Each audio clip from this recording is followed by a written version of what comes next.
Very good morning बच्चों, मेरा नाम है विवेक पांडे। स्वागत है एसएससी अड्डा यूट्यूब चैनल पे। दोस्तों, दिल्ली पुलिस की ये क्लास है। अगर आपका सपना है वो वर्दी पाना, तो ये क्लास आपको जरूर अटेंड करना चाहिए। तो सारे बच्चे पहले लाइव यहाँ पे जुड़ जाइए और अपनी उपस्थिति दर्ज करवा दी। ये सर वी आर लाइव।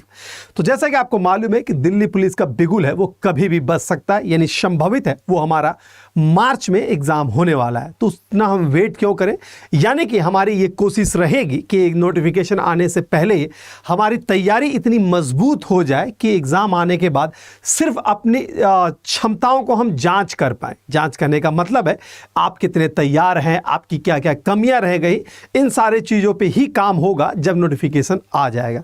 लेकिन उससे पहले हमें सारी चीज़ें जो होती है, जैसे सिलेबस क्या है सर, पढ़ना क्या है सर, टॉपिक कितना है, इन सारे सवालों का जवाब हमें नोटिफिकेशन आने से पहले ही ढूंढ लेना चाहिए। अगर आप ऐसा करके आगे बढ़ते हैं तो आपकी जो राह है वो औरों से कुछ ज़्यादा ही आसान हो जाती है। अगर मेरे इस बात से सहमत हो तो सारे बच्चे एक बार मुझे कमेंट करो, यस सर, एग्ज़ाम के नोटिफिकेशन आने से पहले ही सारे इंफॉर्मेशन जितना है वो हम पहले से ही कलेक्ट कर लेंगे, ताकि जब नोटिफिकेशन आ जाए तो उसके बाद हमें बहुत ज़्यादा मशक्कत करने की आवश्यकता ना पड़े। सिर्फ अपनी तैयारियों का आकलन करके हम सफलता प्राप्त करेंगे। तो इसी भरोसे के साथ कि चलिए आपकी तैयारी बहुत अच्छी चल रही होगी, हम सेशन की शुरुआत करते हैं। और आज के सेशन में भी मैं आपको कुछ बेहतरीन प्रश्नों का सामना करवाने वाला हूं जो आपके एग्जाम के लिए खास होने वाला है। अंत तक जरूर बने रहिएगा, आपको वहां वैसे सारे प्रश्न देखने को मिलेंगे जो आपके एग्जाम के लिए बहुत ही खास होने वाले हैं। तो तैयार हो जाइए, अपने पेन और कॉपी को साथ में रखिए, और जो भी अगर आंसर आए तो उसको आंसर कीजिएगा, और नहीं आए तो उसे स्किप भी कीजिएगा। ये मैंने स्टार्टिंग में ही बता दिया। Very good morning Nisha, Krishna, वट, मिथुन, बहुत बहुत नमस्कार और गुड मॉर्निंग बच्चों। चलिए तो तैयार करते हैं और आज के देखते हैं कि सवालों के पिटारे में क्या क्या है। आज के सवाल में पहला सवाल आ चुका है आपके स्क्रीन पे और पूछा यह गया है, निम्नलिखित में से कौन सा एमएस वर्ड सॉफ्टवेयर का सबसे अच्छा वर्णन करता है। अगर हम बात करते हैं एमएस वर्ड के बारे में तो इनमें से कौन सा है जो एक सही परिभाषा होगा एमएस वर्ड का। ये एक एप्लीकेशन सॉफ्टवेयर है, या फिर ये एक वर्ड प्रोसेसर सॉफ्टवेयर है, या फिर ये एक मेरा डॉक्यूमेंटेशन सॉफ्टवेयर पैकेज है, या फिर इनमें से सब होगा। क्या होगा राइट आंसर, ये मुझे कमेंट करके आप जरूर मुझे बताएं।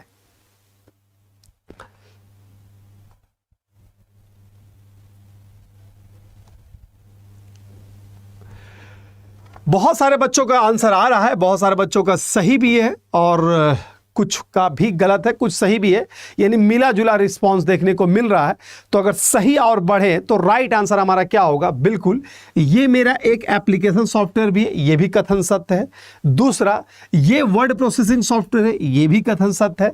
ये डॉक्यूमेंटेशन सॉफ्टवेयर पैकेज है, ये भी कथन सत्य है। यानी कि एमएस वर्ड के बारे में कि सारा का सारा जो स्टेटमेंट है वो मेरा राइट है, यानी कि इनमें से रॉन्ग मेरा कोई नहीं है। तो इस तरह से आपके एग्जाम में क्वेश्चन बनेंगे। थोड़ा सा इसकी आपको प्रैक्टिस अच्छा खासा होना चाहिए, तो कहीं ना एग्जाम में आपको एक बहुत अच्छा मार्क्स ये देने का काम करेगा। ठीक है, तो इस क्वेश्चन का राइट आंसर ये हो गया कि all of the above is the right answer. ठीक है, समझ में आ रहा है। सारे बच्चे मुझे कमेंट किया करेंगे, सिर्फ एक या दो बच्चे नहीं, क्योंकि सारे बच्चों के लिए ये सवाल है, सिर्फ एक या दो बच्चों के लिए ये सवाल नहीं है। आगे बात करते हैं और ये क्वेश्चन का जवाब ढूंढने की कोशिश करते हैं। Which of the following functional key can be use for help MS Word worksheet. MS Word worksheet पे अगर आप काम कर रहे हैं तो अगर आपको हेल्प मांगना है एक्सेल पर, ठीक है, अगर एक्सेल पे आप काम कर रहे हैं और आपको चाहिए मदद, तो इनमें से कौन से की का आप इस्तेमाल करेंगे। वो F3 होगा, वो F5 होगा, वो हमारा F2 होगा, या फिर हमारा बिल्कुल कौन सा होगा राइट आंसर।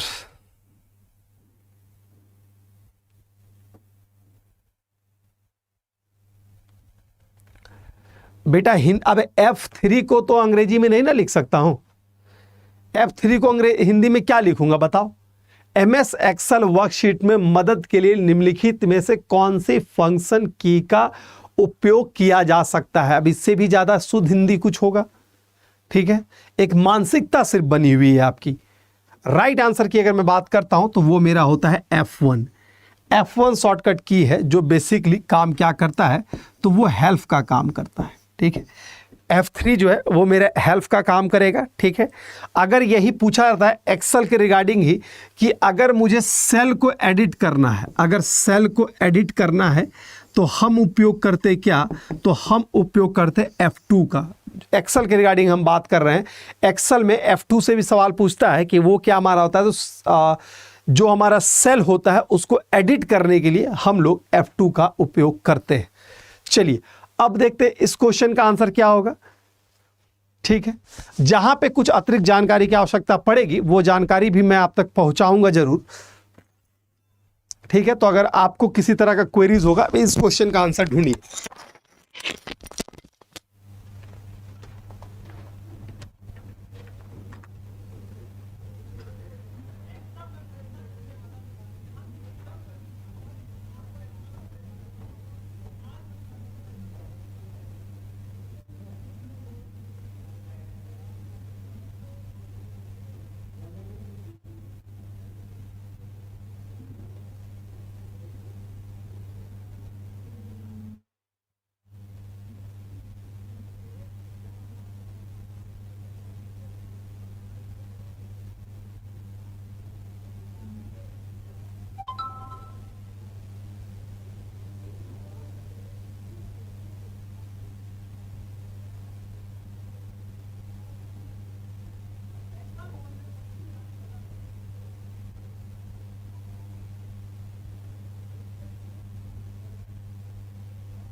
चलिए तो इसका आंसर देख पा रहे हैं कि सारे बच्चे क्या कर पा रहे हैं। इसका आंसर कोई 1 कह रहा है, कोई 3 कह रहा है, कम से कम पूछा गया है। तो बेटा कम से कम तो 1 होगा ना, सिंपल सा लॉजिक भी होना चाहिए। कितना वर्कशीट होना चाहिए? 1 वर्कशीट होना चाहिए ना, कम से कम तो 1 ही होगा। अधिक से अधिक तो चलो कुछ भी हो सकता है, लेकिन कम से कम तो 1 ही होगा। 1 से कम क्या होगा? तो राइट आंसर हमारा यहां होगा 1 सीट हमारा होता है। शीट 1 नीचे लिखा भी होता है, शीट 1 शीट 2 ऐसा करके कुछ लिखा होता है। तो राइट आंसर हमारा क्या हो गया? ये मेरा 1 इज द राइट आंसर। ठीक है, अब देखते हैं अगले क्वेश्चन में। अगला क्वेश्चन बढ़ने से पहले एक जरूरी सूचना आपके लिए। वो बच्चे जो दिल्ली पुलिस की तैयारी करना चाहते हैं, आज से ही उसका एक बैच स्टार्ट हुआ है, तो आप दिल्ली पुलिस महापैक में एनरोल करें। मैं आपको थोड़ा सा यहां पे गाइड कर दूंगा कि वो बच्चे जो दिल्ली पुलिस की तैयारी करना चाहते हैं वो दिल्ली पुलिस महापैक से इनरोल करें। दिल्ली पुलिस महापैक इनरोल करने से फायदा ये होगा कि अभी एक बैच चल रही है, 1 बैच। इसके बाद नोटिफिकेशन जैसे क्रिएट होगा फिर हम लोग एक टारगेट बैच लाएंगे। अभी एक चलो बिगनर बैच चल रहा है, फिर एक टारगेट बैच लाएंगे। फिर एग्जाम के नज़दीक हम लोग कुछ वहाँ पे मॉक टेस्ट की बात करेंगे। तो यानी कि जब तक एग्ज़ाम नहीं होगा तब तक हम आपका हाथ पकड़ेंगे ताकि आपका एग्ज़ाम क्लियर हो जाए। तो यानी कि एग्ज़ाम सेंटर जाने तक आपको हम गाइड करते रहेंगे, पढ़ाते रहेंगे, समझाते रहेंगे। तो अगर ऐसी आपको फैसिलिटी चाहिए जो हमारी बेहतरीन टीम के साथ जुड़ के आप प्रिपरेशन करना चाहते हैं, तो आप दिल्ली पुलिस महापैक से इनरोल करें। किससे करें? दिल्ली पुलिस महापैक में इनरोल जरूर करें। इससे आपको मल्टीपल कोर्सेज हैं वो इसी के अंदर मिल जाएंगे। इसी तरह और भी सारा महापैक है। जैसे अगर एमटीएस की तैयारी कर रहे हैं तो एसएससी एमटीएस महापैक से इनरोल कर लें। एमटीएस के अंदर जितनी भी बैचेज आएंगे सब इसके अंदर आपको मिल जाएंगे। उसी तरह सीएचएसएल का महापैक है, सीएचएसएल के अंदर जितनी बैचेज आएगी वो सब इसके अंदर मिल जाएगी। तो ये है महापैक का। चूंकि ये दिल्ली पुलिस के बच्चे यहाँ पे ज़्यादा है इसलिए मैं दिल्ली पुलिस को यहाँ पे बता रहा हूँ कि अगर आप दिल्ली पुलिस की तैयारी कर रहे हैं तो इस पैक से इनरोल कर लें। और इसको जो भी इसमें फी होगी उसमें आपको रिबेट मिल जाता है जब आप वहाँ पे Y706 कूपन कोड का इस्तेमाल करते हैं। Y706 याद रखिएगा, Y706 कूपन कोड का इस्तेमाल करके आप यहाँ पे छूट पा सकते हैं 78%। ये लगभग आपको 1300-1400 में ही मिल जाएगा और 6 मंथ का वैलिडिटी से भी ज़्यादा। तो आप ऐसा इनरोल कर लें, आपको फ़ायदा ये होगा कि आप पूरे प्रिपरेशन के दौरान हमारे साथ जुड़े रहिएगा और टिल एग्ज़ाम तक आप पढ़ाई करते रहिएगा। चलिए, तो ये था इसके बारे में। मैं उम्मीद करता हूँ कि चीज़ें समझ में आ रही होगी। अब बात करते हैं अगले क्वेश्चन में, और क्या है अगला सवाल, और इसका जवाब ढूंढने की कोशिश करते हैं। In digital system 1 byte is equal to, digital system में 1 बाइट का मतलब क्या होता है? डिजिटल सिस्टम में 1 बाइट का मतलब क्या होता है?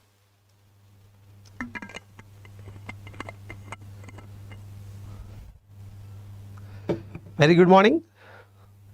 1 बाइट का मतलब क्या होता है?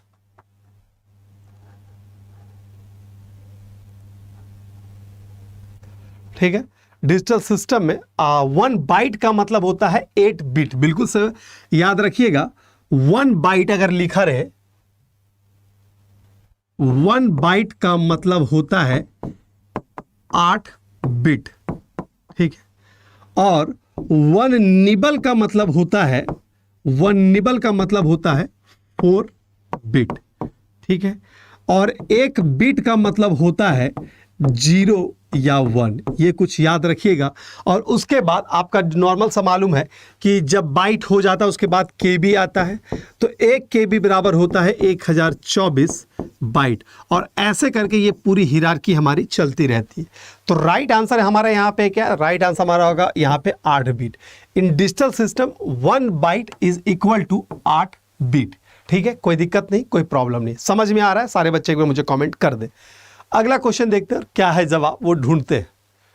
निम्न में से कौन सा निर्देशों का एक समूह है जो हार्डवेयर को बताता है कि कार्य को कैसे किया जाए? ठीक है, किसका समूह? निर्देशों का समूह है, सेट ऑफ इंस्ट्रक्शन है जो बताता है हार्डवेयर को कि किसी काम को कैसे करना है। वो कंपाइलर होगा, वो सॉफ्टवेयर होगा, वो हार्डवेयर होगा, या फिर वो मेरा सीपीयू होगा। क्या होगा राइट आंसर? चलिए जल्दी से इस क्वेश्चन का आंसर ढूंढने की कोशिश करें।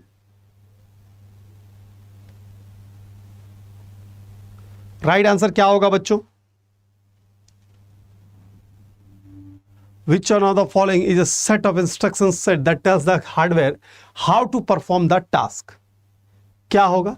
बिल्कुल जिस बच्चे ने सॉफ्टवेयर कहा उनका है सही उत्तर। Software is the right answer. ठीक है, समझिएगा सॉफ्टवेयर क्या है। तो किसी भी कंप्यूटर का जो इंटेंजिबल पार्ट है, यानी कि जिसको हम लोग छू नहीं सकते हैं, और जो हमें कंप्यूटर के हार्डवेयर का मदद लेके हमें आउटपुट देता है। दैट मीन्स हमें कुछ भी काम करना होता है तो सॉफ्टवेयर का यूज़ करके ही करते हैं, और उसमें वो हार्डवेयर का भी मदद लेता है। तो वो हमारा क्या हो गया? वो मेरा सॉफ्टवेयर हो गया। ठीक है, सॉफ्टवेयर के 2 प्रकार हैं मुख्यतः, आपने ये सुना भी होगा, मैंने शायद पढ़ाया भी होगा पिछले सेशन में। सॉफ्टवेयर के 2 प्रकार हैं, एक होता है सिस्टम सॉफ्टवेयर, एक हमारा होता है सिस्टम सॉफ्टवेयर, और दूसरा हमारा होता है एप्लीकेशन सॉफ्टवेयर। ये 2 सॉफ्टवेयर है, एक सिस्टम और दूसरा एप्लीकेशन। सिस्टम सॉफ्टवेयर के अंदर हमारा ऑपरेटिंग सिस्टम वगैरह आ जाता है, और एप्लीकेशन सॉफ्टवेयर के अंदर हमारा कोई भी जैसे व्हाट्सएप, फेसबुक, ये सब हमारा आ जाता है। ठीक है, तो आई होप ये चीज़ें आपको समझ में आ रही होगी। तो राइट आंसर हमारा यहाँ क्या हो गया? राइट आंसर हमारा हो गया software is the right answer. ठीक है, गेटिंग द पॉइंट। सारे बच्चे कह दो यस सर, समझ में आ रहा है। अब आगे की बात करते हैं। The communication lines between the CPU, memory and peripheral is called. CPU, memory और बाह्य उपकरणों के बीच संचार लाइन को क्या कहा जाता है? ठीक है, communication line between the CPU, memory and peripherals is called, यानी कि आपके ये सीपीयू है और ये रैम है या कोई और भी पेरिफेरल्स है, सब कुछ मान लीजिए प्रिंटर वगैरह का लगा हुआ है, और ये सबके बीच में जो लाइनिंग की गई है, ये लाइन जो है मुख्यतः, वो बताइए किस उसे क्या कहा जाता है? उसे बसेस कहा जाएगा, उसे पोर्ट कहा जाएगा, या फिर हमारा पेरिफेरल्स कहा जाएगा, या नन ऑफ द अबव कहा जाएगा? क्या होगा? ये लाइन को क्या लाइन पूछा गया है, मैं बार बार कह रहा हूं, क्वेश्चन को पढ़िएगा उसके बाद जवाब दीजिएगा। उस लाइन को क्या? Communication line between the CPU, memory and peripheral is called, उसे हम लोग क्या कहते हैं? तो बच्चों उसे हम लोग कहते हैं बसेस। उसे हम लोग क्या कहते हैं बच्चों? उसे हम लोग कहते हैं बसेस। ठीक है, वो मेरा बस है। ठीक है, वायर, बस कहने का मतलब होता है वायर, जो वायर ही लगा है ना भाई, यहां से यहां, यहां से यहां, कुछ वायर ही लगा है, तो उस वायर को क्या कहा जाता है, उस वायर को कहा जाता है बसेस कहा जाता है, याद रखिएगा। ठीक है, मैं उम्मीद करता हूं कि समझ में आ रहा होगा। अब देखते हैं अगले क्वेश्चन में, in which recipient all are visible to all other recipient of the message. ये ईमेल से लिया गया ये प्रश्न है, जिसमें प्राप्तकर्ता संदेशों के अन्य सभी प्राप्तकर्ता संदेशों को दिखाई देता है। कहने का मतलब ये है कि अगर मान लो कोई मेल भेज रहे हो, 10 आदमी को, एक को भेज रहे हो, 2 को, 3 को, तो ये 10 को पता है कि भाई ये मेल सबको गया है। तो ये विजिबल टू जो ऑल होता है वो हम लोग कहाँ लिखते हैं? आसान भाषा में समझिएगा कि अगर आप मेल कर रहे हो, 10 लोगों को सेम मेल कर रहे हो और वो 10 को पता है कि ये मेल किसके किसके पास गया है, तो ये वाली जो फैसिलिटी है वो जीमेल या ईमेल का कौन सा टूल्स है जो हमें देता है? वो टू देता है, वो सीसी देता है, वो बीसीसी देता है, या सब्जेक्ट देता है? बिल्कुल, यहाँ पे बहुत सारे बच्चे आंसर कर पा रहे हैं, तो राइट आंसर यहाँ पे जो होगा वो होगा हमारा बीसीसी। बीसीसी कहने का मतलब होता है क्या? तो हमारा, सॉरी, बीसीसी नहीं होगा, सीसी होगा। वो हमारा क्या होगा? तो वो मेरा सीसी होगा। सीसी कहने का मतलब होता है कार्बन कॉपी। वो मेरा कार्बन कॉपी जो है, ठीक है, वो मेरा क्या है? वो मेरा कार्बन कॉपी। 2 ऑप्शन होता है, एक हमारा सीसी और दूसरा हमारा बीसीसी। तो सीसी वाला जो होता है वो विजिबल टू ऑल होता है, वो सबको दिखता है, ठीक है। लेकिन बीसीसी जो होता है वो मेरा ब्लाइंड कार्बन कॉपी होता है, ठीक है, ब्लाइंड कार्बन कॉपी। अगर हमको सबको विजिबल करना है तो इस्तेमाल करेंगे सीसी को, यानी अगर सबको दिखाना है तो सीसी का इस्तेमाल करेंगे, ब्लाइंड कार्बन कॉपी। और हमें मानते हैं कि किसी का नाम छुपाना है, यानी सबको नहीं दिखाना है, तो इस्तेमाल करेंगे बीसीसी का, यानी कि ब्लाइंड कार्बन कॉपी का। तो दोस्तों ये छोटा सा डिफरेंस है सीसी और बीसीसी में। 2 सीसी बीसीसी में बस यही है कि अगर मान लीजिए कि आप किसी को मेल भेज रहे हैं तो उसका नाम ए में लिखा जाएगा, ठीक है, मान लीजिए, तो वो हो गया 2 में। मान लीजिए ए को हम लोग मेल भेज रहे हैं तो उनका नाम हो गया 2 में। अब वही मेल का कॉपी हम भेज रहे हैं मान लो BCDE को भी, तो उनका नाम सीसी में डाल दिए। अब इससे ये पता हो जाएगा कि भाई सबको मालूम है कि ये मेल BCDE को ही गया। लेकिन आप छुपा के ये मेल जो है वो जी को भी भेजना चाह रहे हैं, तो जी का नाम आप डाल दिए किसमें? बीसीसी में। अब ये किसी को नहीं पता है कि ये मेल जो है वो जी को भी गया है।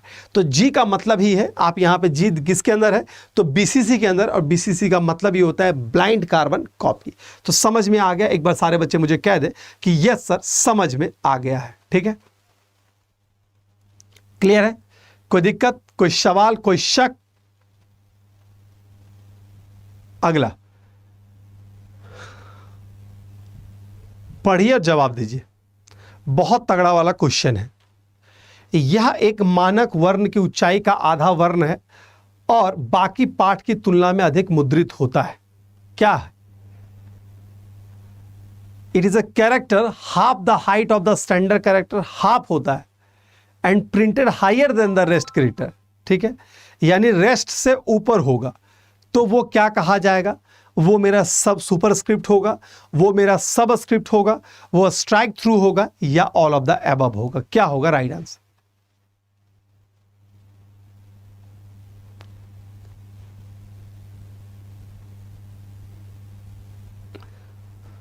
बिल्कुल सारे बच्चे यहां पे राइट आंसर कर रहे हैं।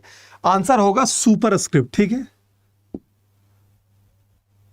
आंसर हमारा क्या हो गया? सुपरस्क्रिप्ट हमारा राइट आंसर होगा। क्यों होगा सुपरस्क्रिप्ट? क्योंकि लिखा है हायर, ऐसा कुछ लिखा हुआ है, तो ये मेरा हो गया सुपरस्क्रिप्ट।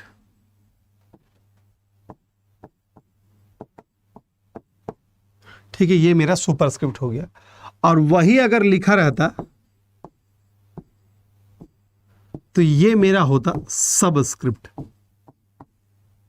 ठीक है, ये मेरा क्या होता? ये मेरा होता सबस्क्रिप्ट। तो सुपरस्क्रिप्ट और सबस्क्रिप्ट में फर्क ये है कि जो हमारा सबस्क्रिप्ट है वो नीचे जो H2O लिखा हुआ है तो ये मेरा सबस्क्रिप्ट हो गया, और ऊपर लिखा हुआ है तो ये मेरा सुपरस्क्रिप्ट हो गया। ये दोनों में अंतर है। ठीक है, चलिए अब देखते हैं अगले क्वेश्चन में। It is a combination of hardware and software permanently stored in the memory. इनमें से कौन सा है जो combination of hardware and software होता है, जिसमें हार्डवेयर भी है और सॉफ्टवेयर भी है और ये परमानेंटली स्टोर है मेमोरी में? बताइए वो क्या होगा?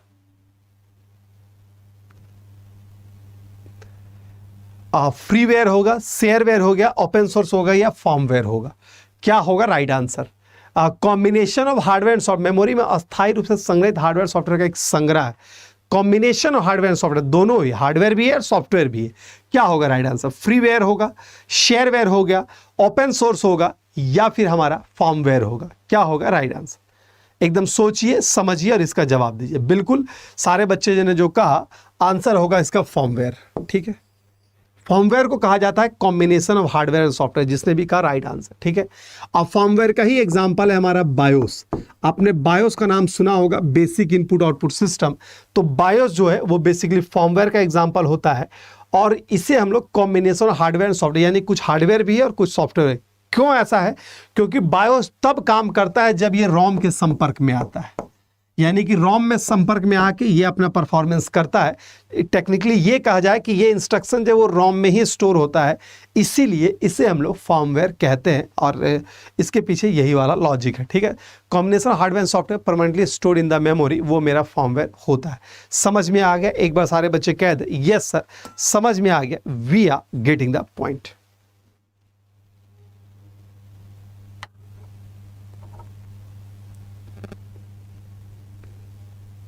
ठीक है, अब देखते हैं अगला सवाल क्या कहा जा रहा है। यह भी बहुत तगड़ा वाला सवाल है, जवाब ढूंढिए।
ठीक है, तो राइट आंसर क्या है सर? कौन सा? चलो, बहुत अच्छा सवाल है। इस सवाल का जवाब मेरे पास नहीं है। ठीक है, बिल्कुल। What are the information display on the status bar in word MS word 2016? तो बिल्कुल है, वो पेज नंबर भी होता है, लैंग्वेज भी होता है, वर्ड काउंट भी होता है, यानी कि all of the above is the right answer. सारा आंसर होगा all of the above is the right answer. अब थोड़ा सा इसको प्रमाणित भी कर देते हैं कि क्या है वो, थोड़ा सा देख भी लीजिए। ठीक है, समझना जरूरी है, क्योंकि सिर्फ अगर हम लोग यहाँ पे देख लेंगे तो ज़्यादा हमें याद रहेगा, वो समय लंबा समय तक हमारे दिमाग में बैठा रहेगा। चलिए, तो थोड़ा सा देखते हैं कि क्या कहना चाह रहा था ये क्वेश्चन।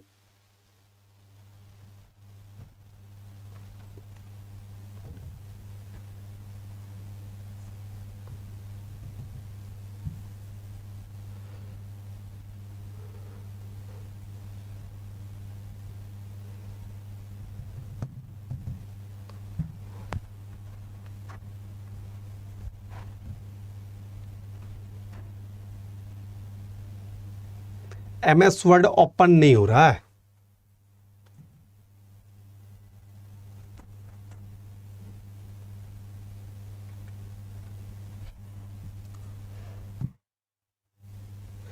देखो, ये MS वर्ड है। ठीक है, ये MS वर्ड है।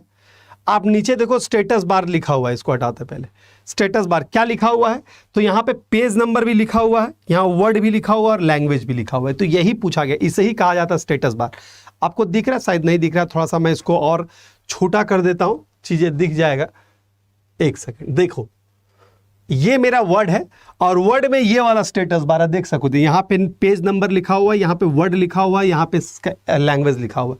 तो इसी के बारे में पूछा गया था, इसी के बारे में पूछा गया था कि भाई स्टेटस बार में क्या होता है? वर्ड होता है, लैंग्वेज होता है, या नंबर ऑफ पेजेस होता है? ऑल ऑफ द अबव है, आप देख पाओगे। इसीलिए राइट आंसर हमारा क्या होगा? तो राइट आंसर हमारा होगा all of the above is the right answer. ठीक है, चलिए, तो अब देखते हैं यहाँ पे, तो राइट आंसर क्या हो गया यहाँ पे, all of the above is the right answer. I hope you getting the point, ठीक है। नहीं, चलिए, तो बच्चों ये था आज का सेशन जो मैंने आपके साथ शेयर किया। मैं उम्मीद करता हूं कि आपको ये सेशन पसंद आएगा। अगर आप लोग एसएससी सीजीएल टियर 2 के स्टूडेंट हैं तो मैं आपको बता दूं, सीजीएल टियर 2 का जो एग्ज़ाम है वो अनाउंस हो चुका है और उसकी कंप्लीट क्लासेस इस बैच के अंदर है। अगर आपने इसमें इनरोल कर लिया है तो कोई बात नहीं किया है तो रिवीजन आप यहाँ जाके कर सकते हैं और प्रैक्टिस वगैरह भी दे सकते हैं। ज्वाइन करने के लिए आपको Y706 का ही इस्तेमाल करना है। एक जानकारी याद रखिएगा, किसी भी बैच में इनरोल करना अगर चाह रहे हैं तो आपको वहाँ पे Y706 कूपन कोड का इस्तेमाल करके मैक्सिमम डिस्काउंट मिलेगा और टिल एग्ज़ाम तक हमारा गाइडलाइन मिलता रहेगा। यानी कि सारे हमारे टॉप फैकल्टी मेंबर की सबका जो मार्गदर्शन है वो आपको मिलता रहेगा टिल एग्ज़ाम तक, ठीक है। आप और क्वेश्चंस कर देंगे नेक्स्ट टाइम, क्योंकि अगली क्लास होती है तो इस वजह से थोड़ा सा, ठीक है। तो आई होप सो आप लोग थोड़ा अटेंडेंस अच्छा रखिए। अटेंडेंस थोड़ी कमी है, मैं आपको बता दूं फ्रैंकली। अटेंडेंस अच्छा रहता है तो थोड़ा सा कहीं क्वेश्चंस और भी कराने में अच्छा ही होता है। तो कोई बात नहीं, कल से क्वेश्चंस और भी रहेगा, लेकिन आप अपना अटेंडेंस ज़रूर बनाए रखें। अटेंडेंस से ही सब कुछ होगा। जितना आप कंटिन्यूटी बनाए रखिएगा, आपका जो सफलता के चांसेस है उतना अच्छा बन जाता है। तो अभी के लिए इतना ही रखते हैं, फिर मिलते हैं अगले सेशन में। तब तक के लिए good luck, goodbye and take care दोस्तों।